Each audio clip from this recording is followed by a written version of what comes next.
A man shows up to a basketball game with green hair, wedding dress, full makeup. The crowd doesn't know whether to cheer or boo. This isn't a publicity stunt. This is Dennis Rodman being Dennis Rodman, the greatest rebounder in NBA history, 5 championship rings, Hall of Famer, and the most misunderstood athlete of his generation. Because Dennis didn't just break the rules, he rejected the entire concept that there should be rules. In a league that demanded conformity, he chose authenticity, and the system never forgave him for it. The Invisible Kid, Dallas, Texas, 1961.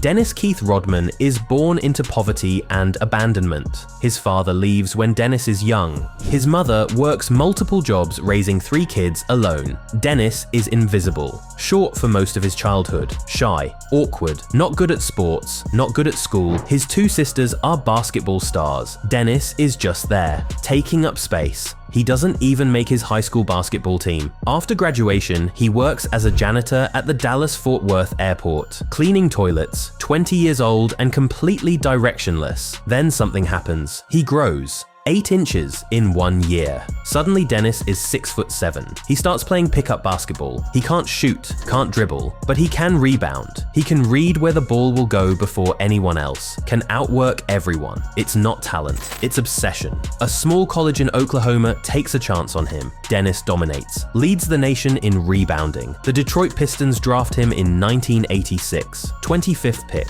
Nobody expects anything, but Dennis becomes something the NBA has never seen, a player who embraces being different, who doesn't score but impacts the game more than scorers, who guards the best player every night. The Pistons win championships in 1989 and 1990. Dennis wins Defensive Player of the Year twice, and he's just getting started. The Rebellion. Success doesn't make Dennis normal, it makes him more himself. He changes his hair color constantly. Green, red, rainbow. Gets tattoos everywhere. Piercings, shows up to practice in women's clothing, dates Madonna, marries himself in a wedding dress in front of cameras. The NBA doesn't know what to do with him. This isn't how athletes are supposed to behave. People think it's attention seeking, but it's not. Dennis is trying to figure out who he is. He grew up invisible. Now he's visible. And he's using that visibility to explore every part of himself that was suppressed. The feminine parts, the creative parts, the parts that don't fit into boxes labeled man or athlete or acceptable. He's not doing it for endorsements. He loses endorsements. He's not doing it for approval. Everyone disapproves. He's doing it because for the first time in his life, he has the power to be himself. The Pistons trade him to San Antonio in 1993. The Spurs can't handle him. They trade him to Chicago in 1995. The Bulls need a rebounder. Dennis gives them the greatest rebounding performances in modern NBA history. 7 straight rebounding titles. He helps the Bulls win 3 straight championships from 1996 to 1998. But even winning doesn't make the system accept him. They celebrate his performance, but they condemn who he is. The price of authenticity. Dennis Rodman was suffering, publicly. The partying wasn't celebration, it was self-medication. The outrageous behavior wasn't confidence. It was a man trying to fill a hole that went back to childhood, to being invisible, to never being enough for his mother. Success didn't heal that. Fame didn't heal that. Championship rings didn't heal that. In 1999, he writes an autobiography. It's raw, honest. He talks about contemplating suicide, about sitting in his truck with a gun, about feeling completely alone, despite being famous. The book should have sparked conversations about mental health in athletes. Instead, people dismissed it.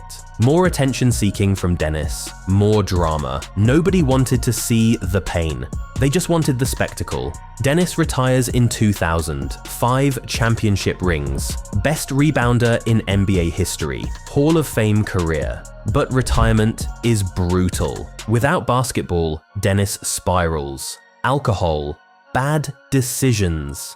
He ends up in North Korea becoming friends with Kim Jong-un. People mock him, call him a joke, But really, he's just a lonely man who never learned how to be okay when he's not performing. The invisibility from childhood comes back. Here's what Dennis Rodman's story teaches us. The system tolerates difference only when it's profitable. The NBA loved Dennis when he was getting rebounds and winning championships, but they hated that he wore dresses, hated that he dyed his hair, hated that he refused to pretend to be something he wasn't. They wanted his talent without his humanity, his performance without his complexity. That's not acceptance, that's exploitation.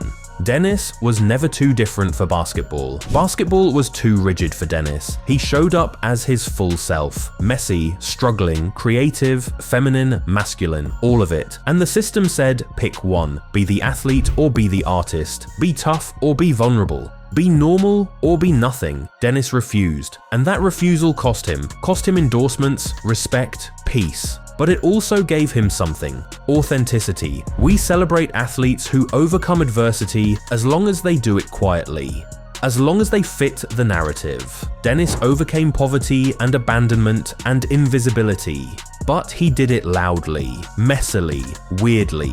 So we called him a distraction instead of a survivor, a clown instead of an artist, a problem instead of a person. Dennis Rodman was too different for the system, but the system was never designed for people like him anyway. It was designed for conformity, for obedience, for people who know their place. Dennis never knew his place, because his place didn't exist. So he created it, in green hair and wedding dresses and championship rings. A place where being different wasn't a problem, it was power. The system never accepted him. But Dennis never needed its acceptance. He had something more valuable: himself.